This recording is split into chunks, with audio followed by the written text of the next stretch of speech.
So the definition of Shada is one, a gangsta. There man is no who way. moves with heat. Now there are two sentences, and I'm going to read you the second one. All right. Mia Rio Shada boy, mind ya nah, get a cap and a you rascalat face. Hello, everybody. Welcome to the lunch table. My name's Evan. Today I'm joined with Nick and Zach, and today we're going to be doing some Week 5 predictions, and we're going to recap Week 4. But before we begin, make sure to follow us on Instagram and TikTok at lunchtable.takes and to subscribe if you enjoyed this video, because we're getting close to 100 subscribers. We're 10 away, so help us get to that. And yeah, we'll get straight into it. First, talking about the Thursday night game, which was against the Lions and the Packers. The Lions won 34-20. Who wants to start us off? Go for it, Nick. All right. I expected this to be a lot closer of a game than it was. But then the Lions' offensive line just decided they were going to do whatever they wanted against the Packers' front seven. And there wasn't a whole lot that Green Bay could do once their running game started going. I mean, everyone knows David Montgomery, 32 carries, 121 yards, 3 touchdowns. That's just absurd. He's not going to get that many touches the rest of the season. And if he does, he's going to be retired after this year because his body's going to be destroyed. But I mean, it was just a grinded out type of game for Detroit. Jared Goff made throws. He didn't do anything to lose the game outside of that first drive. Their defense played great, especially in the first half. Brian Branch had a fantastic game. Jerry Jacobs had 2 picks. And the Lions, I think, look like the best team in the NFC North by a sizable margin. I don't see a real weakness with this team. I think their defense still could improve a little bit. But on the Packers side of things, I think this was Jordan Love's first real bad game in the NFL, who is missing throws consistently all night, 246, a touchdown, 2 picks. They did not get a run game going. And I get it was Aaron Jones' first game back from injury. But still, A.J. Dillon only got 5 carries. Aaron Jones got 5 carries. Part of that was because they were down by so much. But, I mean, still, you have to establish a run game at some point. And, yeah, I think the Lions are the best team in the division by a sizable margin. Yeah, it was pretty unfortunate. I was just hyping up Jordan Love on the last podcast, and then that happened. But I thought for a second there they might be able to come back again, though. They kind of started clawing back into the game in, the third and fourth quarter, but it was too much of a deficit. The Lions, I thought, looked really good, though. I think the Lions are honestly a pretty complete team. Though I would agree with Nick. I think they're the best team in that division by a pretty sizable margin. I don't think the Packers are infinitely behind, but I think the Packers are pretty solid too. That just wasn't their night, I guess. But it wasn't the game I was expecting. I did pick the Lions to win, but I thought it was going to be a pretty close, back and forth type of game. So, but yeah, I mean, if you're a Lions fan, obviously that was nice to see. Yeah. I think Nick pointed out Dave Montgomery, 32 carries for 121 yards and 3 touchdowns. He went nuts. But it's kind of been the same story this whole season for their running back room is the underutilization of Jahmyr Gibbs. Yeah. It's very odd. Why? Because, we've said this before. Every time he gets the ball, he makes positive plays. Yeah, I'd really like to know why they don't use him more. That's something you have to ask Dan Campbell. I realized that David Montgomery had an absolute day, and you want to feed the hot hand, I guess. So I get that. David Montgomery is a good running back, but why the heck did they use the 9th overall pick on this guy they just aren't using? Yeah, they used their first rounder on Jahmyr Gibbs, and he barely touches the ball. Yeah, I don't really. I was actually pretty thrilled that he did not last week for fantasy purposes. Yeah, don't get me started. I don't think it would have mattered. You beat me by 30, but, Yeah, that was without a quarterback too. Yeah, my team decided to not play football this week. So But yeah, I'm not really sure why they underutilize him so much. It just doesn't make sense. I mean, if you're going to use the 9th overall pick in the draft on this guy, like you would think he would be the guy to come in and take a workhorse amount of the snaps. That's what they did with Bijan. I mean, Falcons. So I don't understand that. I also did not understand that pick from the start, though, to be honest with you. But yeah, interesting there. Yeah, I think like we know that Gibbs is not like a workhorse back, like he's not a 3-down back, but he still deserves to have more than 8 carries and only like 5 targets. Like Yeah. his biggest weapon is his speed and his receiving ability. And so a lot of people were thinking they would use him as like a DeAndre Swift type player, which they're both very similar. And they're just not. Like David Montgomery got 32 carries, which is unreal. Yeah. And Gibbs is getting 8. 10 touches like in total for the whole game. I don't understand it. I don't get like This is me. the dude, like, I mean, he's like you said, he's not like a workhorse back, but he's just like a weapon, Like, it doesn't really matter where you put him. Like, if you get the ball in his hands, he's gonna make plays, He's one of those type of players. So, like, why would you not want to give him the ball, Yeah. I don't know. But yeah, I mean, all in all, I think if you're the Lions, you're happy with this. I mean, even though they aren't utilizing their first round pick in the slightest, I mean, they're still winning football games, and It's a good thing for the Lions because you have that in your back pocket at any point. Yeah. I guess. But I mean, yeah, they're looking good without him, I guess. So I mean, disregard the fantasy purposes. The fact that Jahmyr Gibbs has been that good when he has had the ball, and they haven't needed to use him that much in order to win games is very good for Detroit in the long term. Yeah, I mean, I guess it just kind of leads you to think like, why did they draft him that high then? Like I'm sure they had other things that they could have. There were other players on the board that could have came in and made a more immediate impact. Yeah, if they drafted Brian Branch at 12 and then Jahmyr Gibbs with their second round pick, everything would have been fine. No one would be talking about this. Yeah. But the fact that they drafted Jahmyr Gibbs with their first rounder and they barely use him, it's like, okay, why did you waste a first round pick? Not necessarily waste, but why did you use it on a guy? I don't know if I'd say it's a waste because, like, Jahmyr Gibbs, I mean, it's like I just said, like, he's definitely a weapon. He's a good football player, but they just don't use him. So, like, why? Like, if you're not going to use him, why are you going to use that high of a pick on him? Yeah. Like, there were other players on the board that could have came in and made an immediate impact. But I mean, like I said, I guess in the end of the discussion, it really doesn't affect them. So, yeah, they're 3-1. So, yeah, they're doing something right. That's for sure. I guess. Yeah.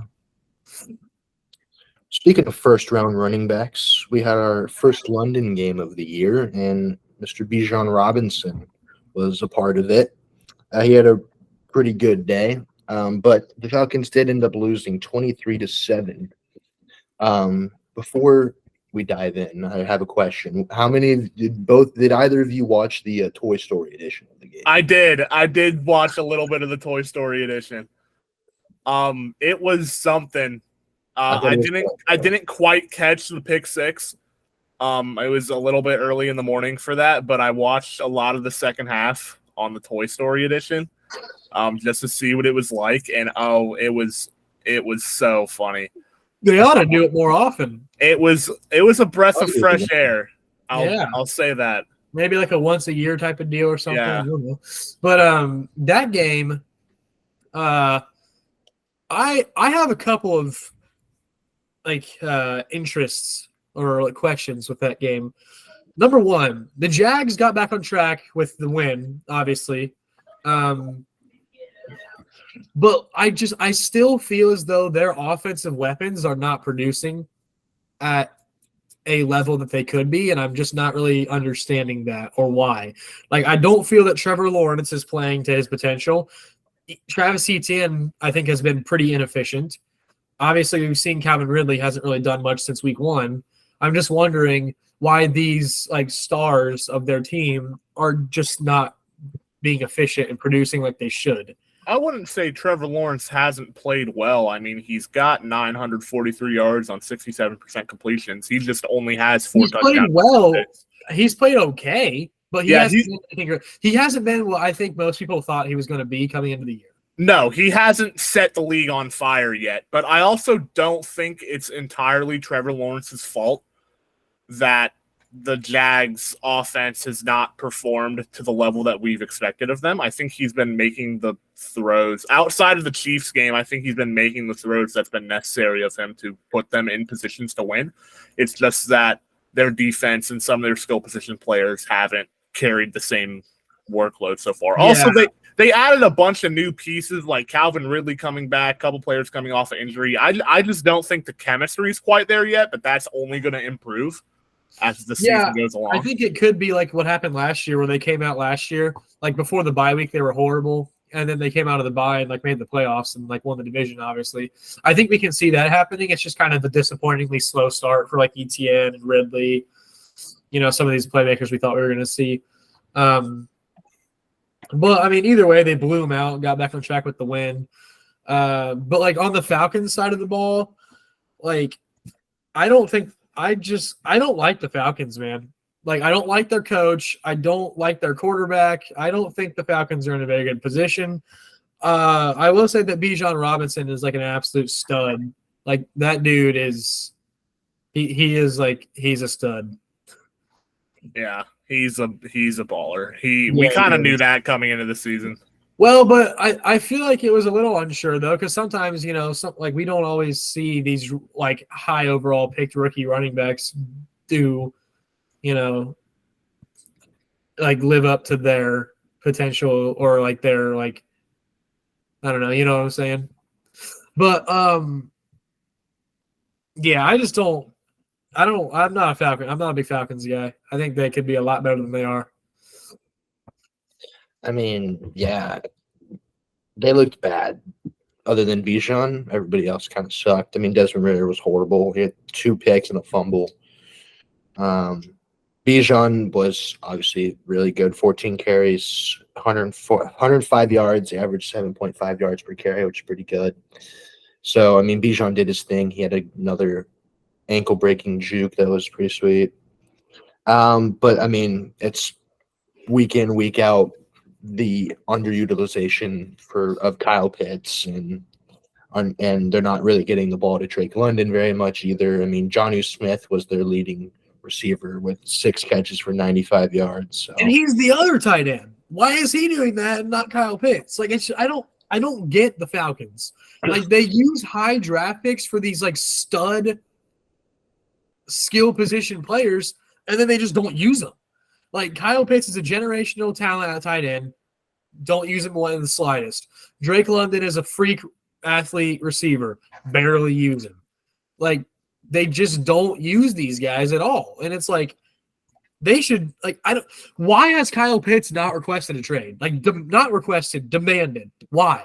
Because he's only been there 3 years. I don't know if he exactly like. It doesn't matter. They don't use him at all. Arthur Smith is like a moron. Yeah, I don't know. I get they're a run first team. I still don't know why they don't get those guys in the passing game. The Drake London thing, I just don't think Drake London is as good as people thought he would be. And that might be the case, but Kyle Pitts, there's no excuse. Like, yeah.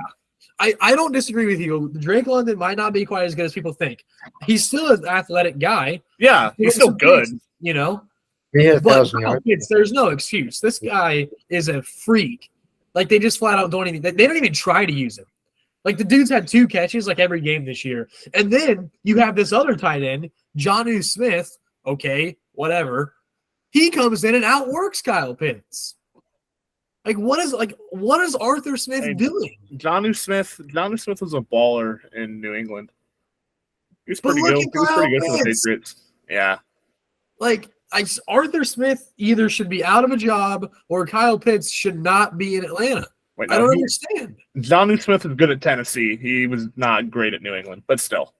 If I had Kyle Pitts, I would be force-feeding that guy. Like, I don't get it. Like, even if I were running first team, that dude should have way more than 2 catches and, like, 2 touchdowns in his entire career. Yeah.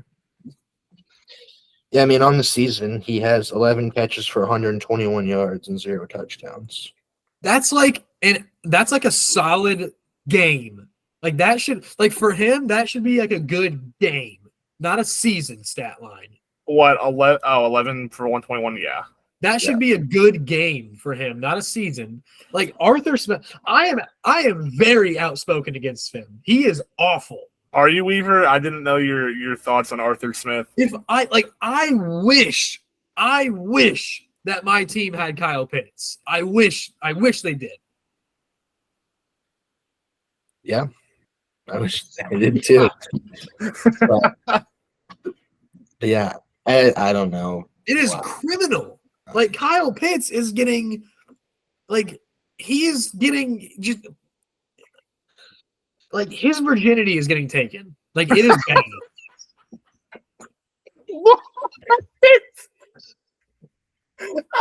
That doesn't even correlate. You might have to doesn't edit make that any- out, Evan.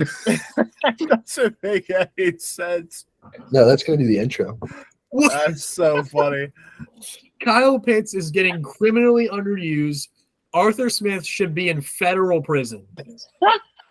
Like, Weaver, I don't think I've seen you. I don't think you've hated a NFL person More than Arthur more Smith. than Arthur Smith. The only one I can think of is what's his name? The Bengals tackle. That was just terrible. oh gosh, Isaiah Prince. Yeah, That guy should not even have made it to college. that's the only What? I can think of. He was freaking and they started him in the Super Bowl. They had to. That's an issue. That's arguably worse than Kyle Pitts and Arthur Smith debacle. Yeah, It's like I just don't get it. I don't get it. Like Kyle Pitts should be in if he was on any of the other 31 teams in the NFL, it would be just a dream scenario. Like this dude is the jack, he is the package. Like that is what you want. 6'5", 240. He can block, he can run, he can catch. Runs a 4.4. This is a guy that you want in your offense and that you want getting the ball. But Arthur Smith he just is out in left field is what I'll say. He's out there. yeah. Well, it's going to help them a lot once they actually get a comfortable quarterback that can actually throw the ball 30 yards. Well, I think they'll have to get a competent coach too. Well, yeah, obviously that helps too. Yeah. But I don't know if Arthur Smith trusts Desmond Ridder to get Kyle Pitts the ball because Kyle Pitts gets open, but I he mean, just doesn't get looked at. yeah, I mean, I don't know if I would trust Desmond Ridder either. But there are times when it's there are times when Kyle Pitts is open, and it's if you can't make that throw, then you shouldn't be a starting quarterback in the NFL. You know what I'm saying? So it's at least give him the opportunity to make these passes, to make these throws, and at least try to give him the opportunity to try to get the ball to Kyle Pitts. And if he can't, with how open Kyle Pitts is, then he just shouldn't be starting, which I don't think he should be starting anyways. They do need to get a new quarterback, and that could be part of it. But I think it's a combination of Arthur Smith's I'm trying to think of a word that Coaching we edited philosophy. out. Yeah, it's a combination of Arthur Smith's just stupidity and Desmond Ritter's not goodness. Inability to throw the ball. Yeah. Yeah. So it's a disastrous scenario for Atlanta. They need to get 2 new guys in there, one to play quarterback and one to coach the team. Fair enough.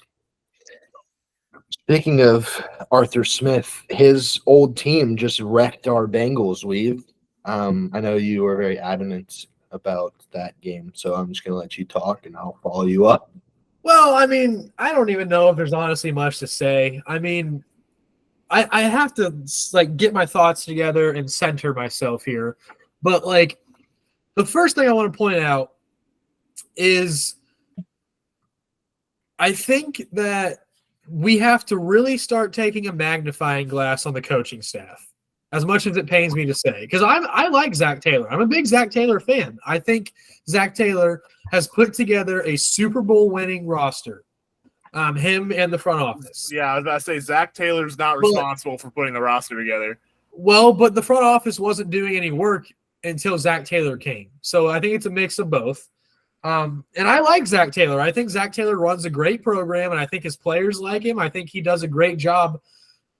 It's just the offensive schematics I am starting to question, and some of the coaching decisions I'm also starting to question. And so I'll say two instances before I continue. The Bengals drove all the way down the field with ease on the opening drive of the game, and they got stuffed on the goal line, which shouldn't have happened anyways, but it did. So you have like a 4th and 1 or a 4th and 2 just like goal, And I knew that he was going to do this, but I hoped he wouldn't. But what did he do? He jotted out the field goal kicker. You got to be aggressive. I realize it's the opening drive, but if you have the ball on the 1 or the 2 yard line, for God's sakes, even if you don't get it, the other team has the ball on their own 1 or 2. That's as bad field position as they can get, And 3 points, what the heck is that? Who cares, You got to be aggressive. I realize it's the opening drive, but you have got to have a ball sack, And and then the other instance that I want to What?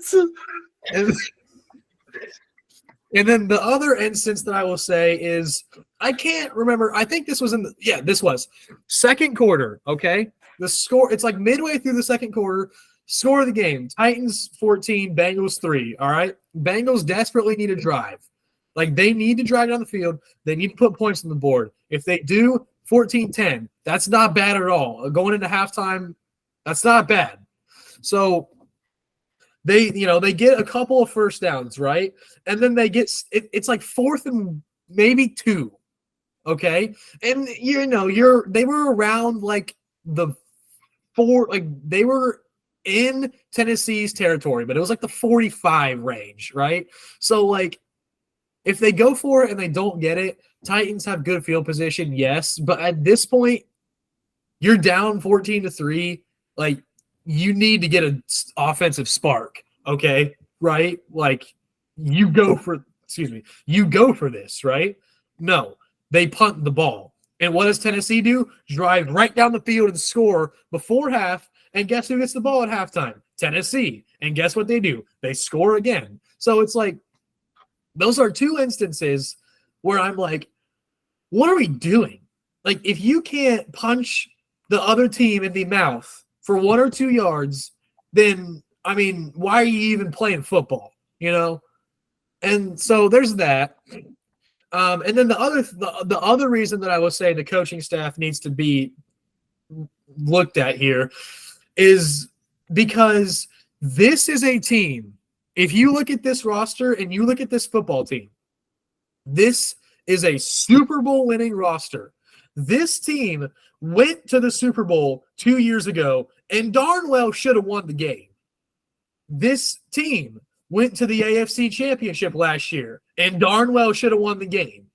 That's 2 back-to-back years. And this is the same team with the exception of 2 safeties and a couple of horrible linemen that they have replaced with good linemen.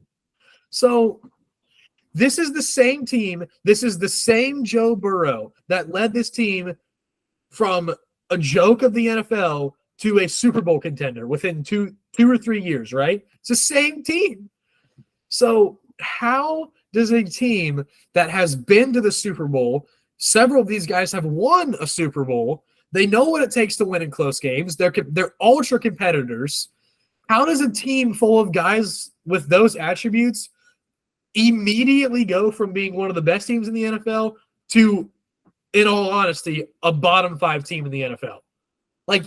That just doesn't happen overnight, So it's and I realize that Joe Burrow's calf injury is like that's a problem. He hurt his calf. Okay.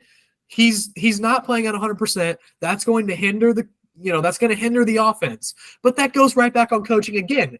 If he is truly that hurt, why is he on the field? If he is that injured and he is hindering the offense that bad, why is he playing? Because he's not doing anybody any favors. All he's doing is hurting the team and himself. So that also goes on coaching. Joe Burrow should not be on the field right now. And that goes on the coaching staff as well. So it's like, and I realize that the coaches, didn't necessarily take stupid pills either. But, this is the same team that has been to a Super Bowl. Several of these guys have won a Super Bowl. They know what it takes to win in tight, close, big games. They're ultra competitors. These guys are tough guys, and they know what it takes to win. How does a team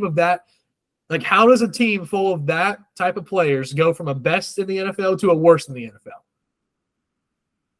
You know what I'm saying? I think you got to look at the coaching staff at this point, and particularly the offensive scheme. I think the Bengals defense is honestly spectacular.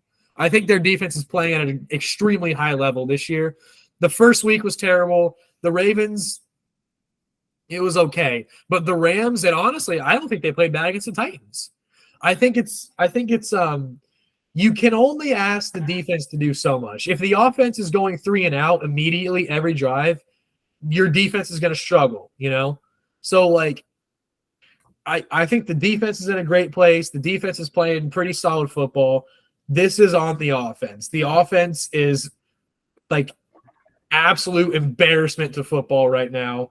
I would rather watch a bowl of vomit right now than the Bengals offense. It's awful. And I think that you got to start looking at the coaching staff at this point, as much as I hate to say it. I'm a huge supporter of Zach Taylor. I don't always try to harp on coaches except for Arthur Smith, but it's at this point it's questionable. You know what I'm saying? And that was an embarrassment to football. A team of competitors like that is not going to go out and get whipped by 30 points 2 out of the 4 games. It's just they aren't going to let it happen. So what the heck's going on right now? Yeah. I mean, I feel the same way. I think a lot of it goes on to coaching. I've said this in the past. I think our offense is the exact same that it was 2 years ago when we went to the Super Bowl. We've changed nothing. And I think teams are starting to figure that out. And with Joe Burrow, and our biggest thing, when we made it to the Super Bowl, was we had this electric passing offense where we were throwing the ball downfield. And you see this year, I can't even tell you the last time I saw the Bengals throw a ball 40 yards. I don't know if they've completed a deep ball. I don't think they have. It's just checkdowns or a sack, or I don't know. But to what you said, the first drive of the game, we looked great. We came out swinging. We were running the ball well to Joe Mixon. We were moving down the field with ease. And I was like, oh, okay. The Bengals actually look like the offense I've been used to seeing for the last couple of years. Then we get to the 2-yard line, and then I'm like, all right, we need to go for this. And then, no, we bring out the field goal unit. And I agree with you. I was very confused on that. I didn't understand that at all. I know it's the first try, but your offense has struggled, and so you got to be aggressive. And when you have guys like Joe Mixon, Jamar Chase, T. Higgins, and Joe Burrow, I would take my chances at the 2-yard line to get a score. And then after that drive, it kind of all fell apart. Offense just 3 and out every single time. I think I said it last week. I think going into the Monday night game, I think we had a 3 and out on 46% of our offensive drives, which is awful. So, and that didn't get any better today. And I know the Titans defense is good, but we should have had no problem with this team. Yeah. And I think yes, I think we have to look at the coaching. I think we have to talk to Zach Taylor needs to sit down, Brian Johnson needs to sit down, and Lou and everyone needs to sit down and be like, all right, guys, what's going on? this team, yes, they lost their two safeties, but this team is virtually the same, if not better, than the team that went to the Super Bowl 2 years ago, and they're just not playing like it. And so, obviously, I mean, yes, it's on the players to go and execute and stuff, but like the coaches have to they have to adjust. The coaches, like we don't adjust to things. I feel like No. we just run the ball to Joe Mixon first play, get a couple yards, then we'll throw him a check down pass, and then it'll be third down, and we'll throw a 4 verts to Jamar or T. Higgins, hope they come up with it. If they don't, we're punting. Like that's not a way to run your offense. Here's the one thing I want to highlight out of what you just said. We run the ball and we get a couple yards. Why don't you do it again? Like they abandoned the run so quickly. Like that's what was getting them down the field on that first drive. Joe Mixon was effectively running the ball. They were gaining several yards a pop on the ground. Like, why do you abandon the run so quickly? You know? Yeah. I mean, Joe Burrow's been in shotgun for the entire season. Like that's the other thing. That's the other thing I was gonna say. Like, I know that we haven't really changed our offense, like schematically, really. But the one major thing that I'll point out that has changed this year compared to the last 2 years is that we have not ran one play under center. Yeah. And part of that might be because Joe Burrow's calf. He has to move more under center. So I get that. But once again, why is he on the field? Yeah. If we look at this and we say, all right, we put Joe on the IR for beginning of the season, so he misses 4 weeks, we would probably still be in this position at 1-3 because I can see us still beating the Rams and or winning this game. But then we're not fretting. We're like, okay, well, they just don't have Joe Burrow, Yeah, exactly. Like, nothing. Now, honestly, the offense might even look better because at least AJ McCarron can move. Yeah. So it's like we're in the same scenario, but nobody's saying this because it's like, oh, Joe Burrow's not healthy. He's not playing, And the other thing is you don't play him, you put him on IR. We're in the same situation. Okay, we got 2 more weeks till the bye. Go ahead and let him rest these next 2 weeks. Out of the bye week, he should be 100% by then, for God's sakes. It's a strained calf. And let him run. Let us see if we can go on a run, But I guess they had different thoughts. Yeah, and even then, like let's say we do that and we don't we finish a game or two over 500 and we squeak into the playoffs. Like I would feel more confident doing that, knowing that we are at full strength going into the playoffs than trying to win games early and jeopardizing our entire season just because we want to try to win our first 2 division games and then win, like, you know what I mean? Like exactly. It's like you mentioned it earlier, the Jags were terrible before the bye week, and then they got hot after the bye week, and they went to the divisional round of the playoffs and was toe to toe with the Chiefs. Yeah, and that's exactly what you want. You don't want to be hot right now. That's the issue with the Cowboys, and that's the issue with the Bills pretty much every year. They're always hot in the early part of the season, and then once it comes to December and January, what do? They sputter. And I would rather start out bad and hit our stride in November or December, go into the playoffs with a fully healthy Burrow. Okay, yeah, maybe our record's 9-8, maybe it's 10-7, maybe we get in as the 7th seed. We just squeak in. I don't care. At least we're 100% healthy and hitting full stride. Now, I don't even think we're going to make the playoffs now. Yeah, I was reading something. I think our projected record's like 7-10.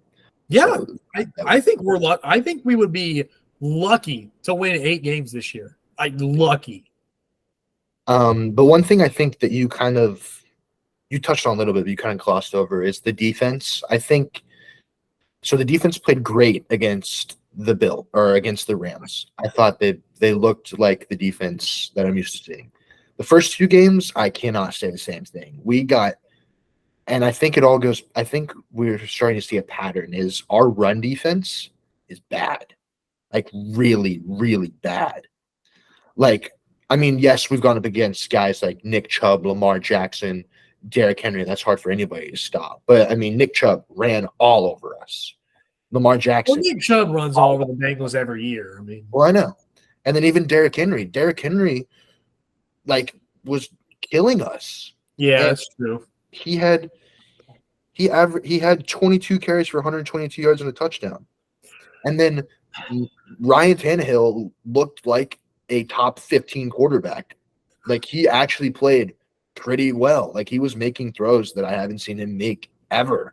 I just think like my thing on like the defense is like, I honestly think almost all of the blame goes on the offense, because I think like, But yeah, like if I think if the if offense doesn't constantly go 3 and out, then I don't think the defense is going to be playing as poorly as they do, because they're going to have more time to rest, and there's going to be less momentum for the opposing team if the offense doesn't just absolutely blow chunks every drive. Yes, which I agree with, but I think yes, the blame goes on the offense as well, but I think we can't understate how poorly the defense has been. And one stat that I found actually this morning, which was very surprising. So according to PFF, Mike Hilton has missed 8 tackles and has a 40% missed tackle rate, which is the most missed tackles among NFL DBs. And last year, he only had 9 missed tackles for the whole season, and had an 11.1 missed tackle rate. So we're just not tackling in our secondary right now. Yeah, that is true. I did see a lot of missed tackles. A lot of tackling's not been good. And I mean, making me mad when we played the Titans was we kept going. Like, obviously, Derrick Henry is a tank. He's a beast. Every time I saw him going, we were going high. Well, the one guy I saw the one time he just got slammed into the dirt, and I was like, "Oh, there's a Henry stiff arm." I know, like all of our linebackers, all of our DBs were going high. I was like, to stop Derrick Henry, you have to go low. You have to cut his legs from under him. But we were all on tackling, and that's not. You're gonna get in a highlight reel if you do that. Yeah, exactly. I do agree that the defense hasn't been playing like spectacular outside of the Rams game. I just personally, I would throw a lot more of the blame on the offense, just because I feel. Well, I just said it, so I won't say it again. But I do also feel that if our offense was playing like they should, even if we give up 27 points to the Titans, we would probably still almost outscore them. Yeah. But I don't know. I guess nothing's really been great. I mean, this Bengals team looks, they look like the pre-Burrow Bengals right now. I mean, everything's terrible. All 3 phases is awful. The coaching's bad. The players are bad. It's an embarrassment to the sport. It's an embarrassment to the city. Everything's terrible. It's like that video that you sent, Devin. There's no passion. There's no aggression. There's no nothing. I mean, this just is a terrible football team right now. Yeah. As much as it pains me to say, I mean, just nothing's going well. Nick, from a non-Bengals fan perspective, what are you seeing? Right. Do you agree with us, or? I mean, everything that you said. I'm glad you brought up the defense when Weaver said that they've been good, because they have absolutely not been good. They have been objectively bad. See, I would disagree. I like watching. They are 25th. They are 28th. No, they're 31st in rushing defense, 23rd in total defense, 18th in scoring defense, which is okay. That's not great. But if you watch all the games, take away the Rams game where they were playing a backup O-line, every single team has done what they wanted to do at will. And if you take away if you take away the Rams game, what has our offense done? We haven't scored dang points. We've done nothing. Yeah. That's not helping the defense out at all. I will touch on this, and Weaver's going to get mad at this. I'm not giving Joe Burrow actually bad takes, so I don't think this counts at all. I'm not giving Joe Burrow is not the first quarterback to ever play through an injury. I'm not giving him a pass for his play on the field. Like, I understand he's not – if he was, like, hitting his throws in the pocket and he just wasn't as mobile, okay. Then you could make, like, the calf is, like, hindering him, and that's affecting his play, which I'm not saying it's not. But Joe Burrow is not the first quarterback to play through an injury. If you remember a couple of years ago when Baker Mayfield was playing through the shoulder injury and he was actively hindering the Browns' chances to win, everyone was like, oh, Baker Mayfield's playing terrible. He's a bad quarterback. Now, when Joe Burrow is playing with a calf injury, everyone's like, oh, it's the calf. Joe Burrow has been, in my opinion, the second or third worst quarterback in the NFL so far this season. Okay, but keep in mind that you are also a Bengals hater. I'm not a Bengals You're hater. a Burrow hater. I'm not a Burrow hater. I'm not going to completely disagree with you, but like obviously the calf is hindering him. Yes. Like look at his play like with this injured calf, and look at his play the past 2 years. The dude's been the second best quarterback in the league. So like obviously he's not just. It's like I said earlier. I mean, it's obviously like these guys aren't just like waking up and saying, "Hey, I'm gonna suck today, and I don't want to play football anymore." Well, yeah, no, it's like he's not just bad overnight. He didn't just become a bad quarterback. He is putting up Jamarcus Russell-esque numbers right now. That's not even a joke. He's the 6th worst quarterback. Yeah, he is. Okay, but Evan, do you think that Joe Burrow just actually sucks now? Like, do you think I'm not saying out of nowhere just like, oh, I suck now? Like, I'm just saying I'm not going to give him a pass for playing through an injury because he's not the first quarterback to do that. No. But it's clearly that is the issue. Clearly with his play. I Yes, it is. I don't think it's entirely that. He's missing throws in the pocket that he should make. His timing with his receivers is all off. I do think the coaching staff needs to be looked at. I have not thought Zach Taylor was a good coach at any point. He was just not bad when they went to the Super Bowl, and he was okay last year. But I don't think Zach Taylor can galvanize a team the way that you need to with a championship level roster. I just don't like. I mean, I'm not giving Joe Burrow a free pass here, but I mean, I don't think people should be saying that he's terrible and like. I don't think that's the case either, because look at his play when he's healthy. Like, obviously the calf is what hurting him.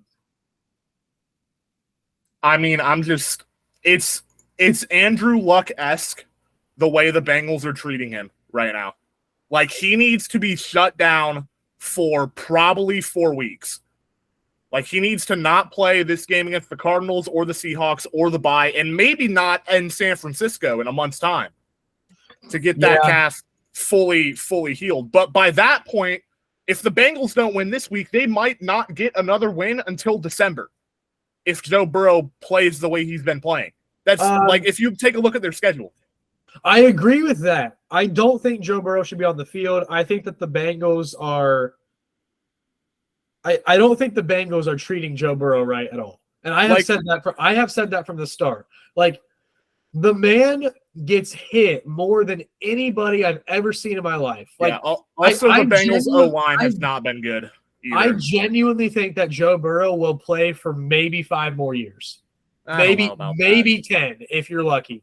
Like, the dude, the Bengals don't take care of him. Like, he's not going to have Joe Burrow is not going to have a long career. And that, I hate it. That pains me to say it, but he's not going to have a long career because they don't protect him and they don't take care of him. They need to start. Otherwise, it's going to be an Andrew Luck 2.0. I think it might be too late. The dude, it's not.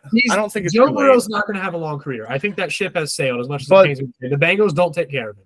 I agree with you on that. You take a look at Cincinnati's schedule. They've got the Cardinals this week. Okay. Oh, it's a brutal schedule. Yeah. But then the Bengals are not making the playoffs. Then they've got the Seahawks, Niners, Bills, Texans, Ravens, Steelers, and Jags. Those are their next 8 games. I could genuinely see them losing all of those. They're not going to lose 8 straight games. I don't think they're going to lose 8 straight games, but I could see them not winning a single one of those games. They ought to just shut down Burrow and try to preserve his life as much as they can before he retires in 2 years. Yeah. And just roll with the punches here. I mean, we're going to probably lose most of those games. But the season's pretty much over anyways. We got beat by 30 by the Titans. I mean, the Bengals aren't making the playoffs. It was why rough. don't they just shut Burrow down for the sake of his future, which is maximum 8 years probably, because they've already wasted him by this point. So, I don't know. The Bengals just don't have nice things. I'm trying to find Jamarcus Russell's career stat line. No one cares. Nobody cares about Jamarcus Russell's career stats. Everybody knows Joe Burrow's been bad. You don't need to compare him to this bust. No one cares. Everyone knows he's been bad. I'm just not giving him a pass. Okay, that's great. Then don't give him a pass. But it surely sucks because this man could be a Hall of Fame quarterback, and he's going to play like 6 or 7 more years. Because and the Bengals are going to be in the quarterback market within 10 years again. Well, we'll see. They just they don't take care of him at all. I do think the Bengals have time, but I do think this season is lost for them already because of the schedule they have, and they need to draft either another receiver because they're going to lose T. Higgins, a tight end because they don't have one, or 7 O-linemen because their O-line is not protecting Joe Burrow. See, here's the other thing. I think that the offensive line coach might need to go. Orlando Brown is one of the best tackles in the league. They have good players on the offensive line. So, not sure what that's about. But I mean, yeah, the Bengals just absolutely neglect to take care of Joe Burrow. So they're going to be in the quarterback market within 10 years. Joe Burrow's going to it's literally an Andrew Luck situation. That's exactly what's going to happen. That is exactly what's going to happen. It is going to be Andrew Luck. So, and yeah, they're done this year. I don't think Joe Burrow should play this week, but apparently Zach Taylor thinks otherwise. Yeah, they came out and said that they have no plans on resting him. Like they are actively tanking their season. This currently. Is an L franchise. But yeah, that's all I have to say on that.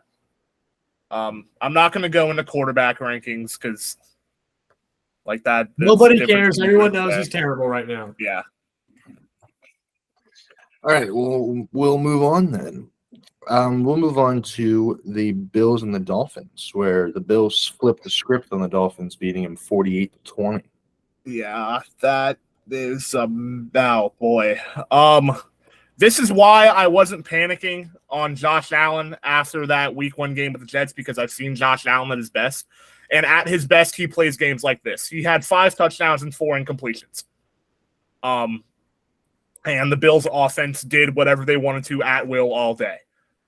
I mean, there's not much to say about that. The Dolphins came back to earth. Devon Achane had another fantastic game, over 100 yards and 2 touchdowns, but it didn't really matter when Stephon Diggs has 3 touchdowns and Josh Allen has 5 touchdowns and 4 complete passes. I think the Bills might be the best team in the AFC currently, although it seems like they are every year at this point in the season. So I think something that we do have to talk about with the Bills is the fact that their running game is like competent. Yeah. Like Latavius Murray averaged 8 yards a carry. Damian Harris averaged about 5 yards a carry. I still want to see them run the ball a little more than they do. But, I mean, I think their running game this year is the best it's been since they got Josh Allen. So I like James Cook a lot. I think James Cook's doing a good job. Yeah, I mean, I don't know. I mean, there's not really – I don't feel as though there's too much to say here because this really isn't a new story. This is what the Bills do at the beginning of the season pretty much every year. They always look this way. Diggs and Allen had a nasty game. I mean, you know, this is how it is about every year for the Bills at the beginning of the year. So it's not really a new story here. I do think Achane having another big game, that kind of took me off guard a little bit. I wasn't sure if he would do it again, but he did it again. Now, the real question is, how is he going to keep up when Jeff Wilson comes back? They might just keep rolling with Achane, to be honest with you. I do think, but like Mike McDaniel always does a committee, so it's still like he's still going to get touches taken from him. Yeah. But yeah, he's still. I mean, he's a great running back, though. I mean, the Dolphins are.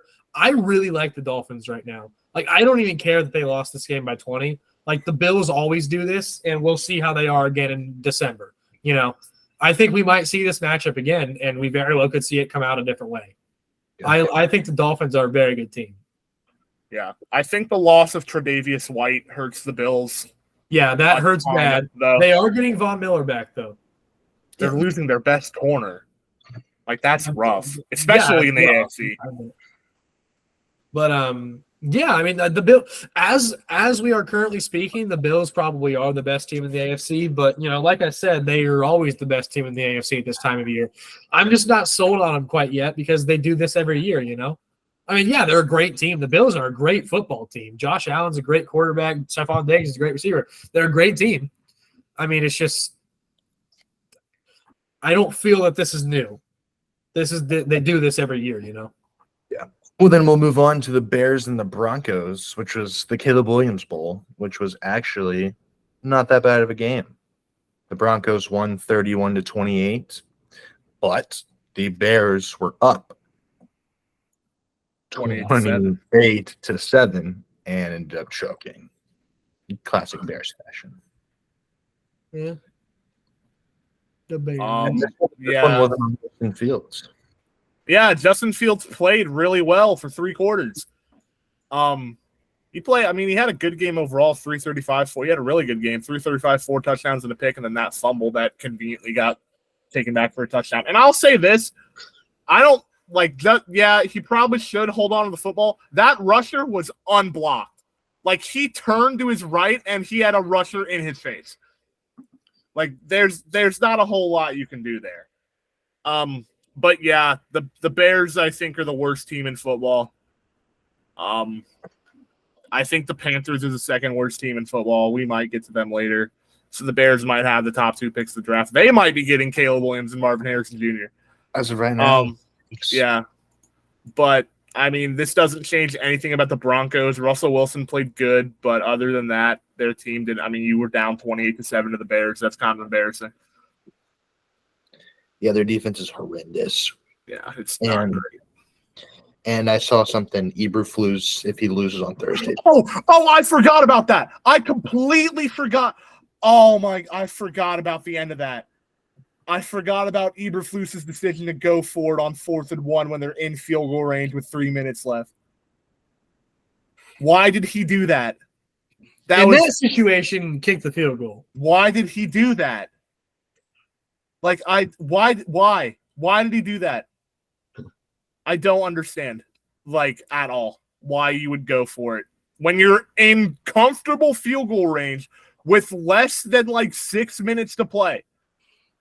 I could not tell you why he went for that. And he should have been fired after that game.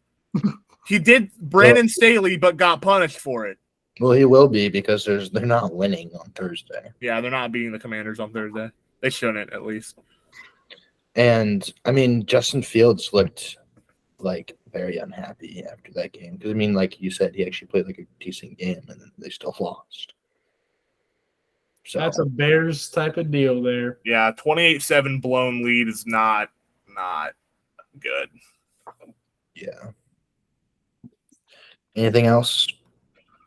Really a whole lot to say. Hopefully the future's bright for him with Caleb Williams and Marvin Harrison. Yeah. Khalil Herbert had 103 yards. Probably ruined them anyway. So. Yeah, Khalil Herbert had a very good game. Yeah. So did DJ Moore and Cole Kmet. You got a lot of the touches. Hopefully Khalil Herbert can keep up those touches and points and everything. Yeah, because Weaver wants to trade him for pennies on the dollar. Yeah, for anything. All right, Ravens-Browns. This one was very uneventful. 28-3 Ravens. No Deshaun Watson. No Nick Chubb, obviously. Browns played horrible. Their backup quarterback was horrible. They couldn't do anything. Ravens looked like one of the best teams in the AFC. That's your summary of the game, I think. Yeah. Good news for the Browns. Their quarterback for that game was not an alleged rapist. Yeah. Bad news for the Browns was First everything time else. in a while. Yeah. Bad news for Cleveland was everything else. DTR. I don't know who expected DTR to play good. He's a 5th-round rookie going up against one of the better defenses in the AFC. But, I mean, Lamar Jackson was once again incredibly efficient. 2 rushing touchdowns, 2 passing touchdowns to Mark Andrews.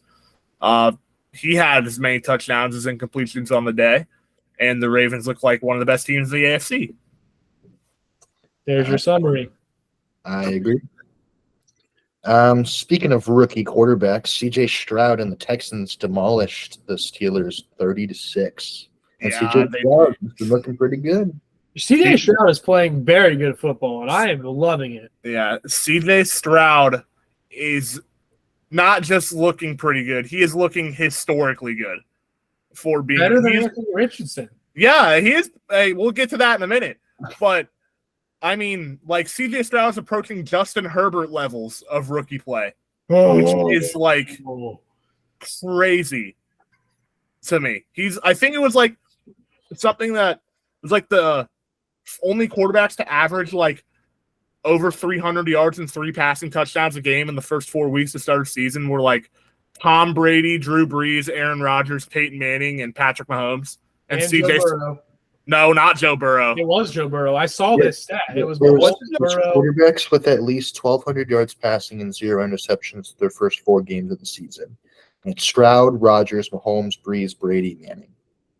Yeah, that's what it was. I literally saw a stat that said that, and it said Burrow was in there too. It might have been a different stat, but like that is elite company. That is Hall of Fame level company. And I think at Ohio State, CJ Stroud was kind of held back by the coaching staff until that Georgia game where Ryan Day said, let it loose. Mm-hmm. And he played the best game he played as a Buckeye.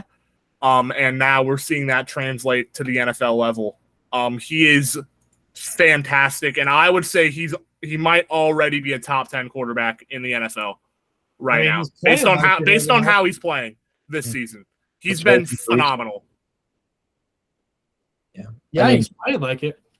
Yeah, I mean, Stroud has 1,212 passing yards, which is second most yards by a rookie quarterback through the first 4 games.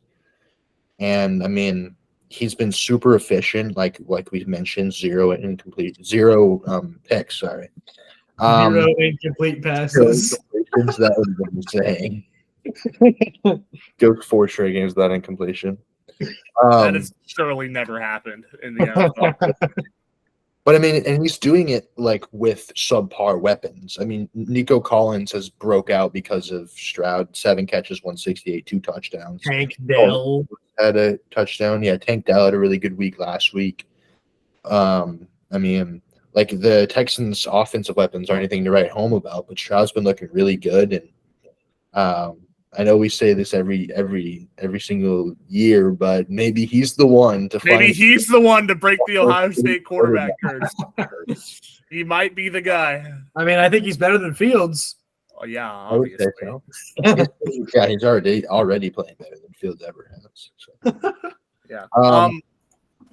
Talk about the Steelers. Yeah, with the Steelers, this team is not good. Their offense is bad. Matt Canada actually needs to be fired, but they just promoted him. So that's not going to change anytime soon. By the way. What'd you say? The Steelers fans are super happy about that. Yeah, they love it. Yeah. They wanted Matt Canada to have a more prominent role in the offense. That didn't work out. Yeah, but even like they're 2-2, but their 2 wins have come against like the Raiders, who are I think the worst team in the AFC. And then the Browns, where their defense got 2 touchdowns and Nick Chubb is out for the season. Like, if Nick Chubb does not get hurt, the Browns probably win that game pretty comfortably because he was averaging like 6 yards a carry through the first quarter and a half of that game. And then in their other 2 games, they've lost 30-7 to the Niners and 30-6 to the Texans. Kenny Pickett has played bad. Kenny Pickett's horrible, and now he has a bone. It. Yeah, now he has a bone bruise, so I don't even know when he's going to play again.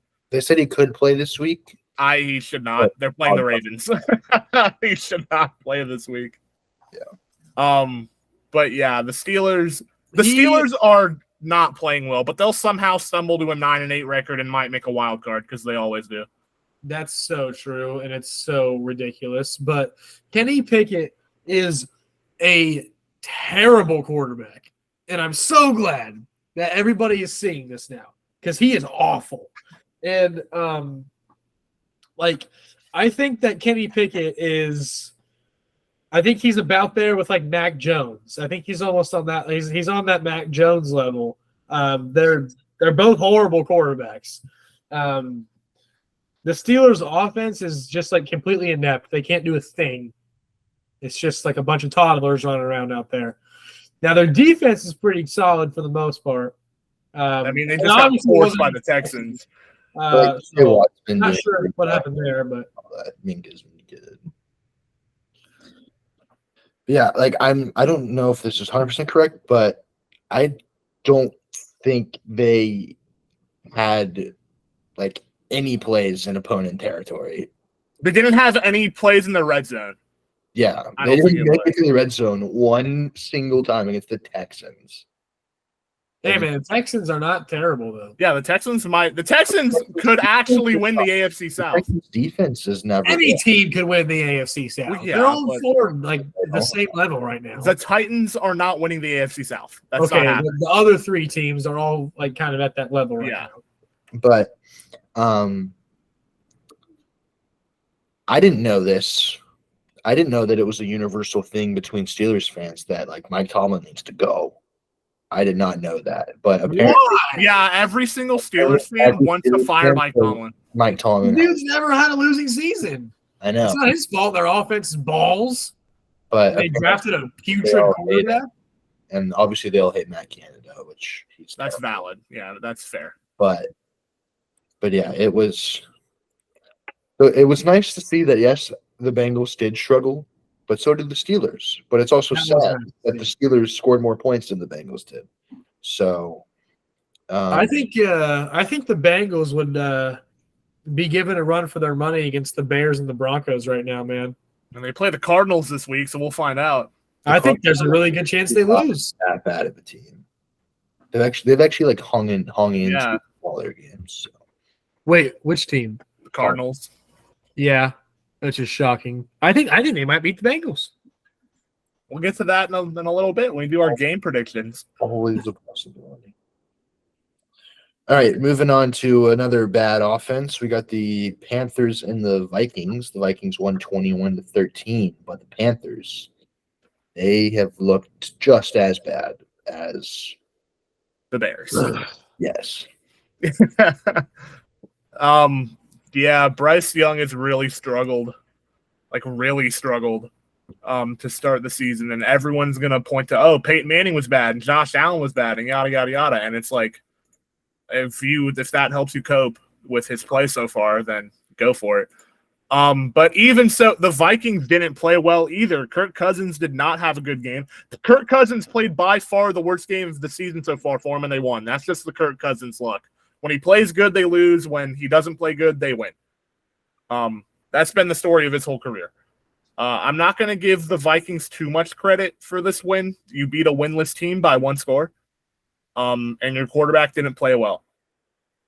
I don't think Justin Jefferson's injury is anything too severe.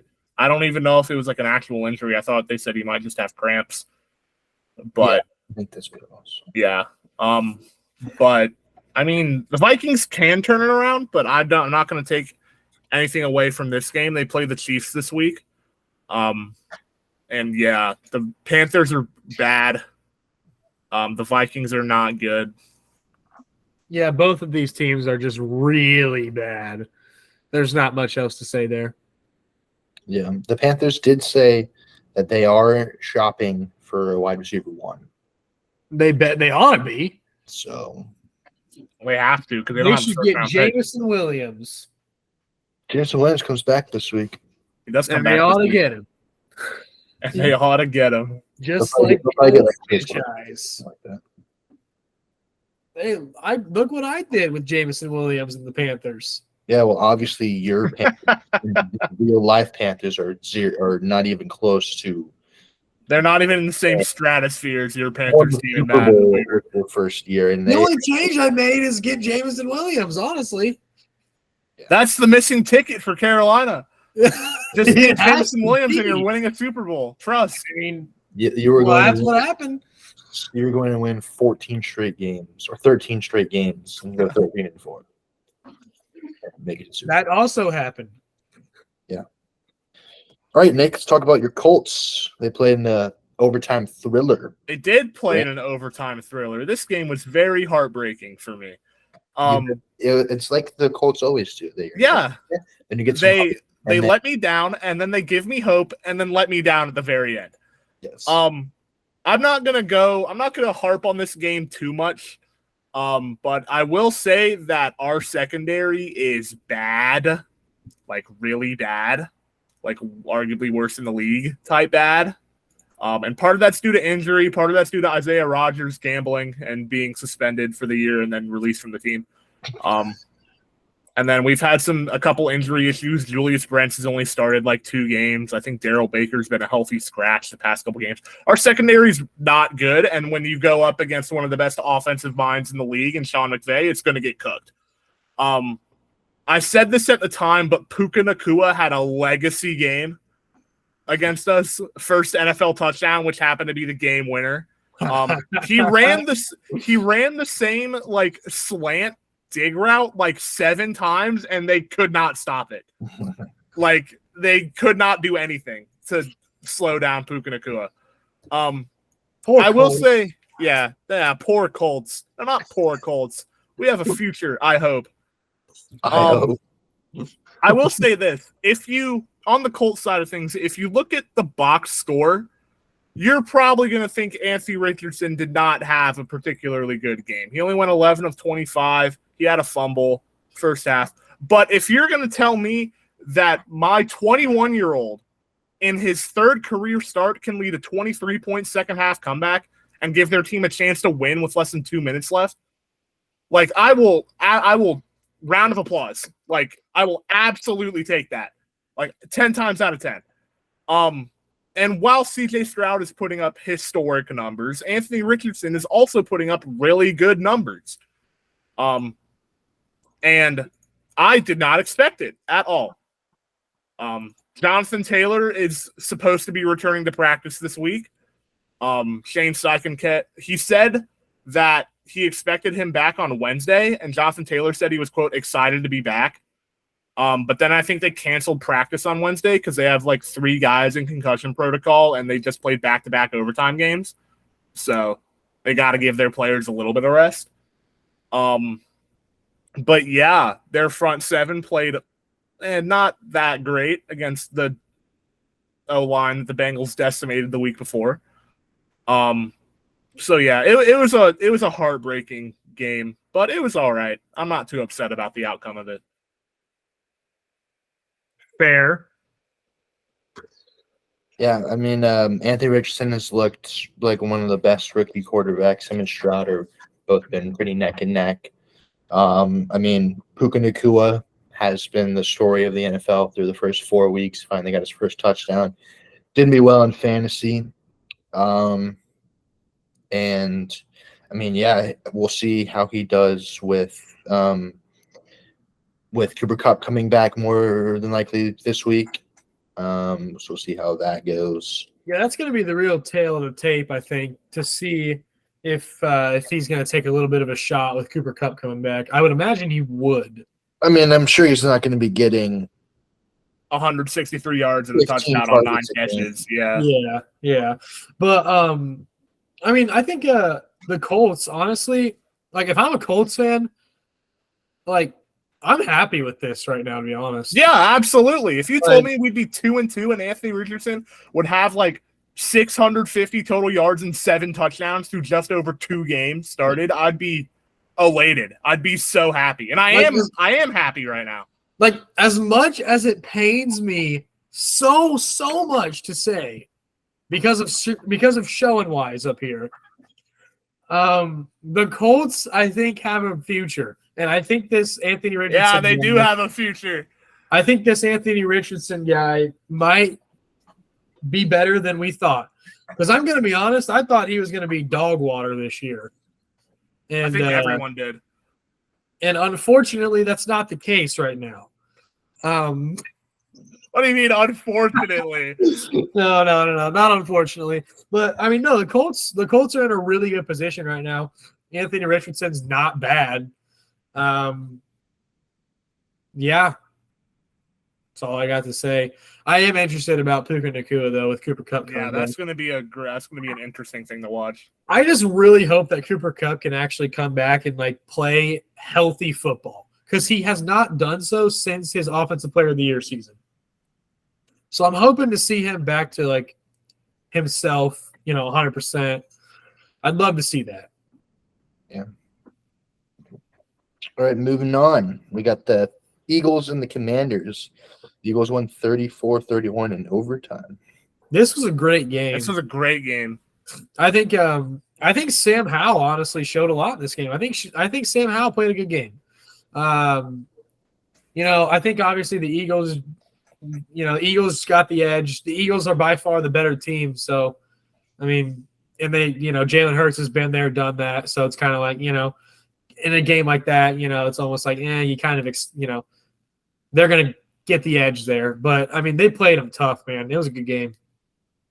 The Commanders are a lot better than I thought they'd be. I think I had them at 3 wins to start the year. Oh, my gosh. They have 2. And, they played the reigning NFC champions, very competitive throughout the entire game. Sam Howell played well. The running game was okay. Terry McLaurin had a good game. So did Curtis Samuel, 51 yards and a touchdown. The Eagles have gotten off to slower starts. They're like the Georgia Bulldogs in the fact that they have a ton of Georgia players, and also they've been playing similarly to the Georgia Bulldogs. Yeah, I mean, their whole roster is just Georgia. Yeah, their whole defense is like half Georgia. But they have been getting off to slow starts, but their talent just puts them over the edge against every team that they play. They'll find a way to win. They'll find a way to grind it out. They've got a great quarterback, fantastic receivers, a phenomenal defense, and the best O-line in football. I still think the Niners are a better team as of right now, but the Eagles are still right there with them.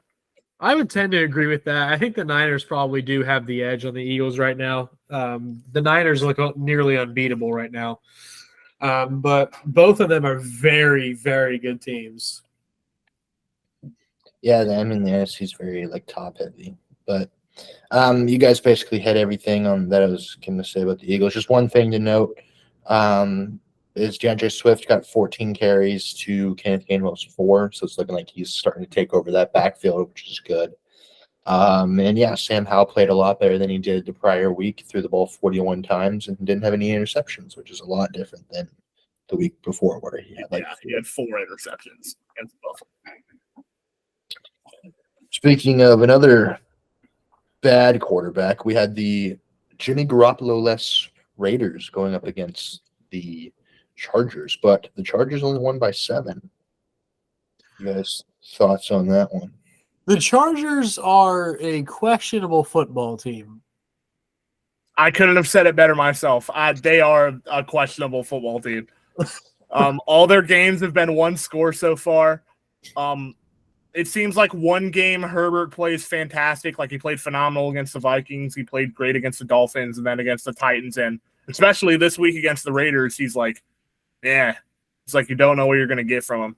And I was talking to Evan when this game would happen. I think you said he's going to be another like Phillip Rivers where he has good stats, but his team can't quite get over the line in big moments. Yeah. Brandon Staley, that's going to be the case. Yeah, for sure. Brandon Staley almost did it again. They went for it in their own side of the field, got stuffed, and then the Raiders had a 2nd and goal, and then they did a Malcolm Butler and threw a pick at the goal line to try to tie the game. At least Brandon Staley has the balls to go for it, but you do got to be smart not about on your own side of the field when you're up by a score. You have to be smart. Well, yeah, obviously in that sense, it's not smart to do that. But the point still stands. Yeah, although Justin Herbert closed the game out with a dime to Joshua Palmer. But, I mean, the game shouldn't have been as close as it was. Josh Jacobs had a really good game. He finally got in the end zone. He had about 130, 140 total yards. 25 touches on the day. Played a really good game, but it wasn't enough because it's kind of Josh Jacobs and Devontae Adams and then and Max Crosby. I'm not going to disrespect Max Crosby.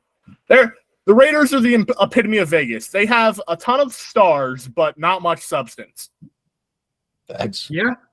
That's true. I mean, they got a couple pieces here and there, but I mean, it's really just not much going on there.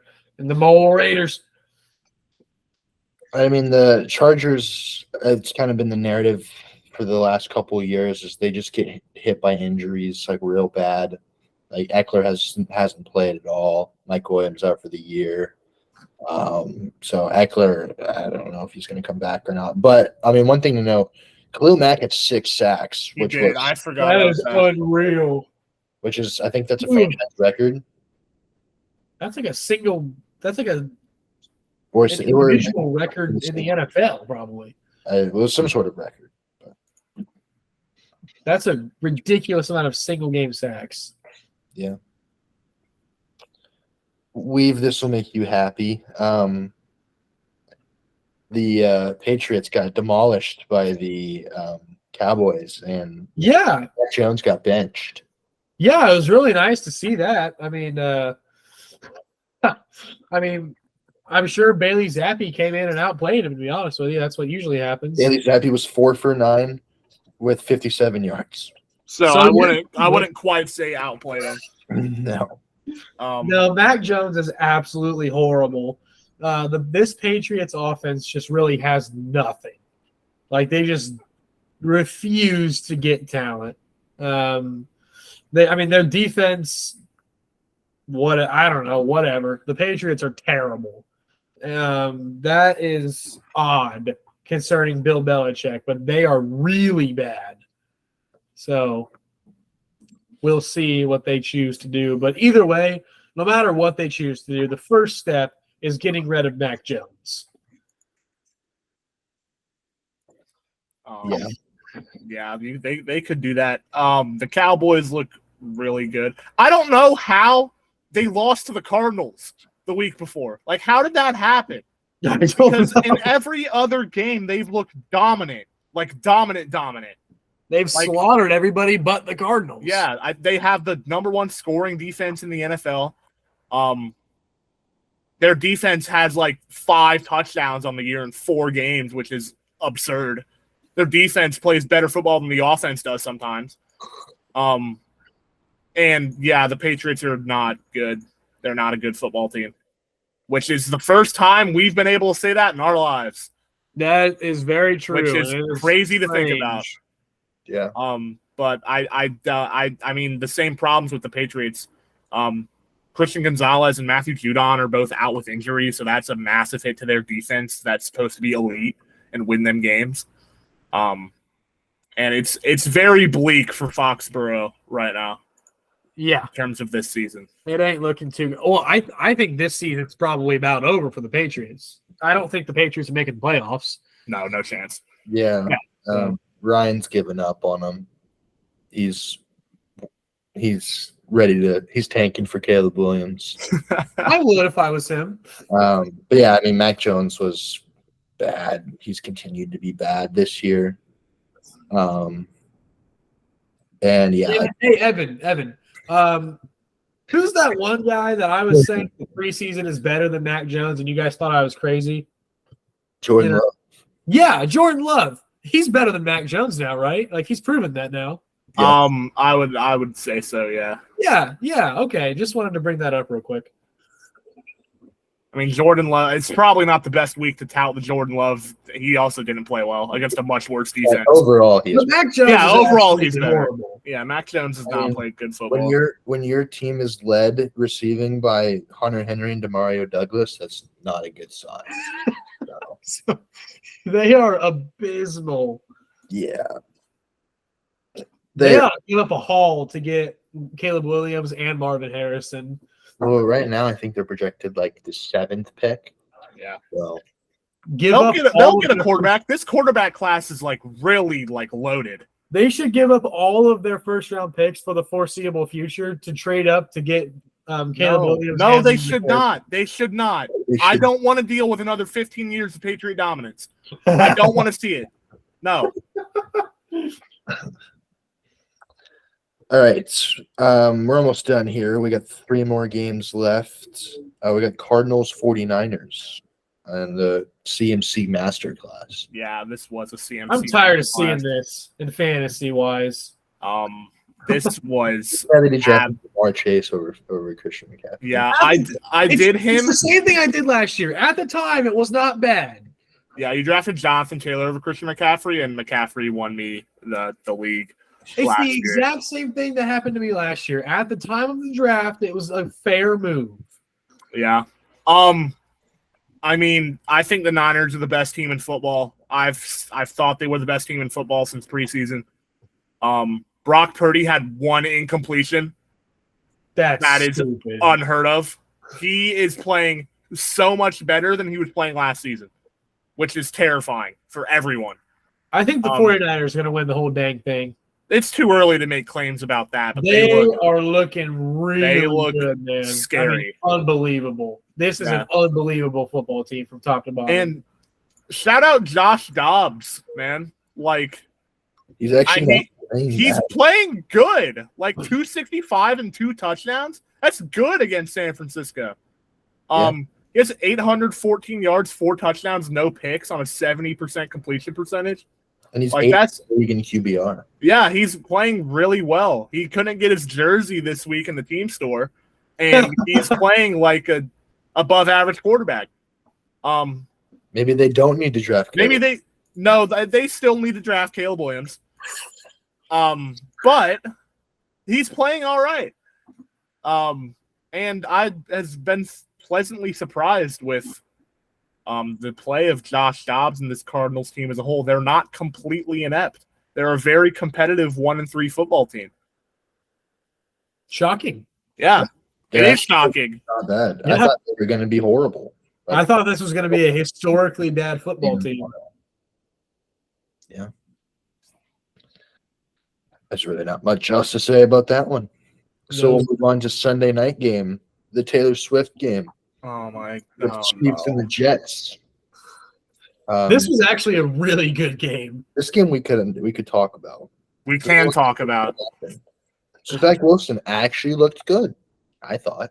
Zach Wilson thoroughly outplayed Patrick Mahomes. Like Zach Wilson played a great game. The Jets altogether looked like a very good team. I think this was a game they very well could have won. The Jets should have won this game. I think they absolutely should have won this game. I think if the refs and the NFL weren't so unbelievably and visibly biased towards Mahomes and the Chiefs, they would have won.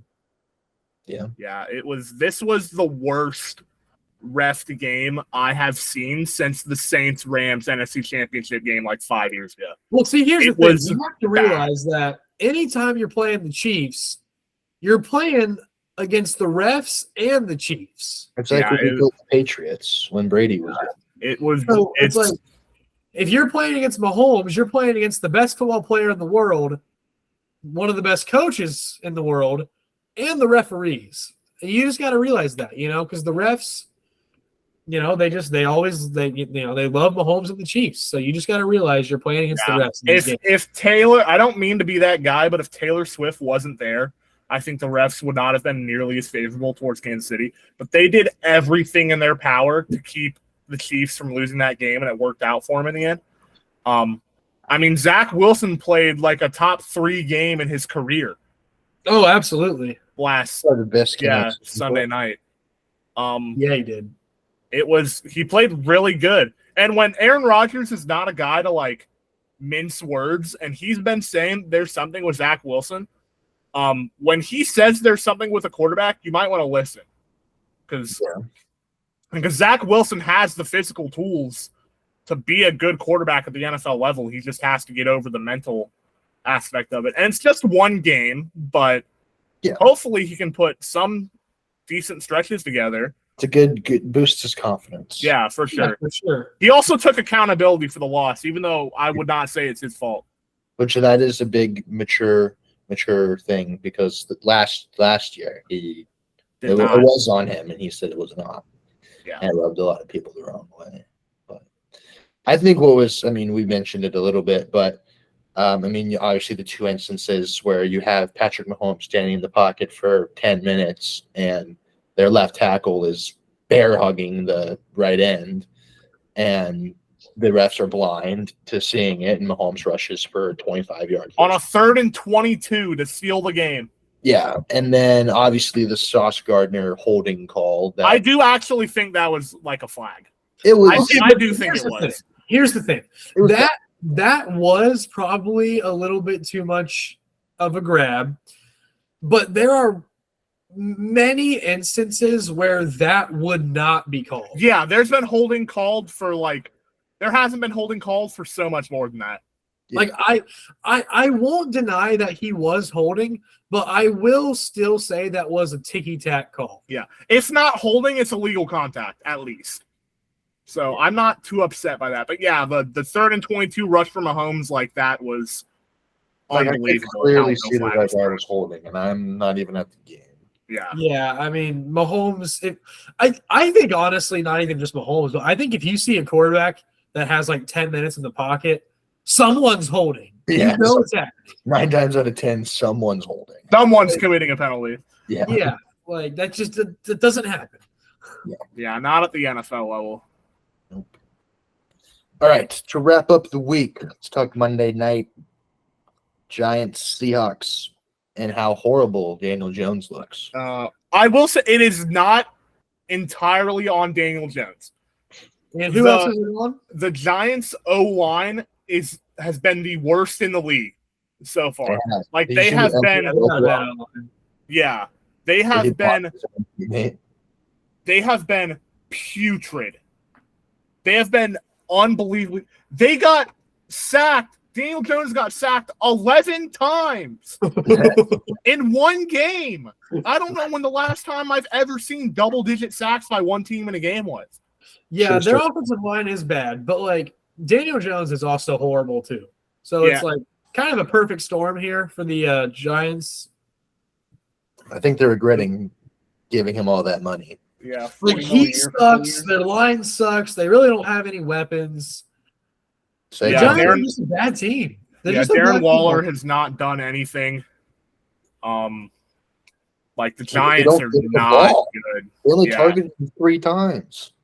The Giants have won one game, and I'm going to do some math here.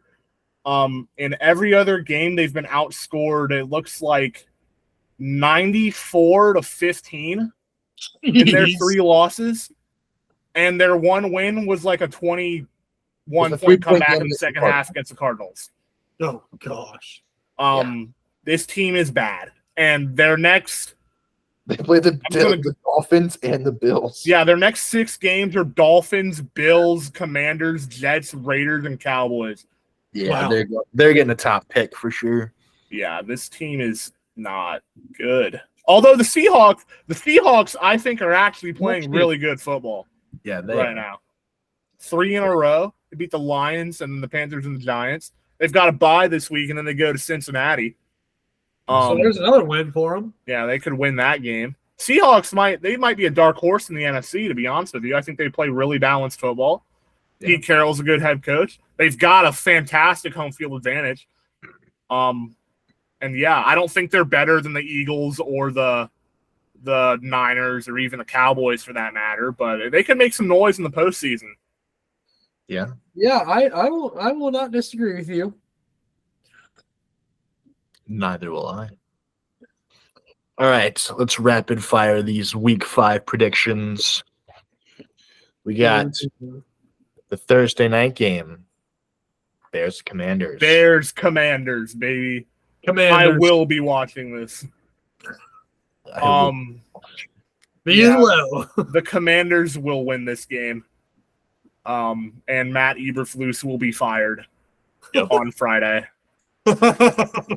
Yep, that's exactly what will happen. I agree.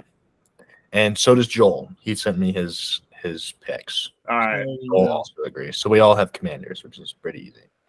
All right, now we got the London game. We got the Jags and the Bills. I'm going to take the Bills in this one.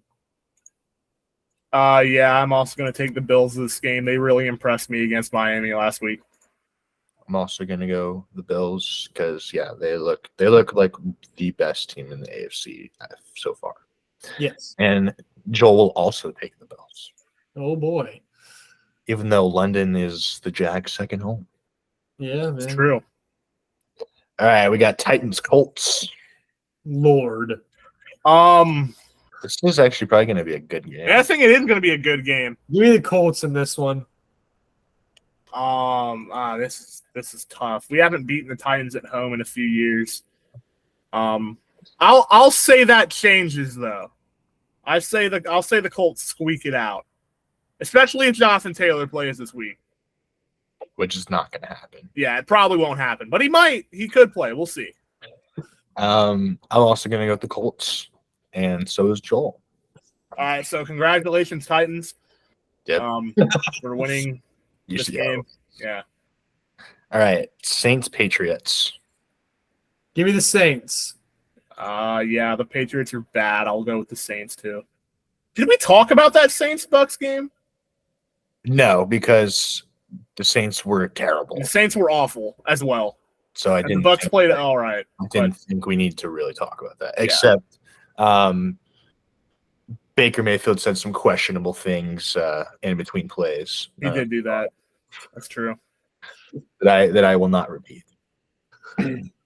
But yeah, I have Saints winning. Who does Joel have?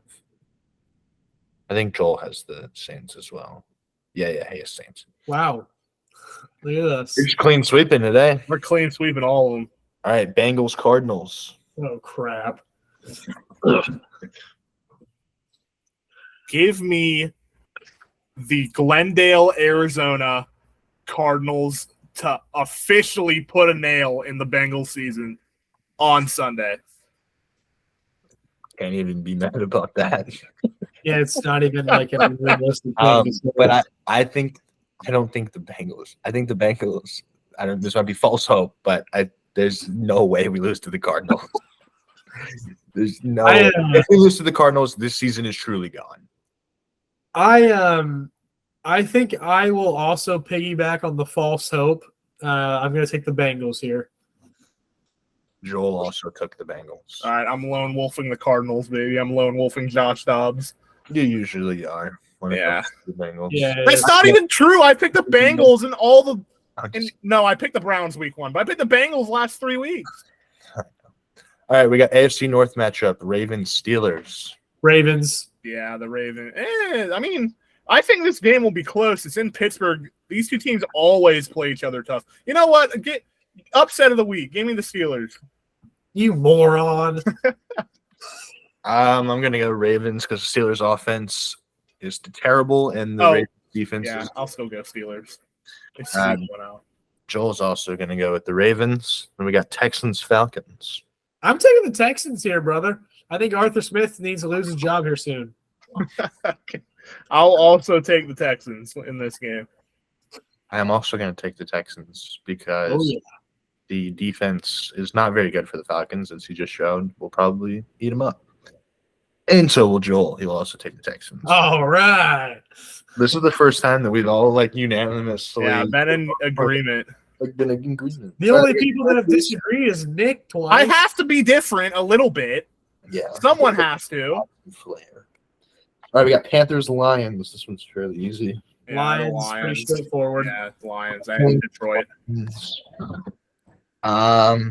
Giants Dolphins, also fairly easy. The Fins.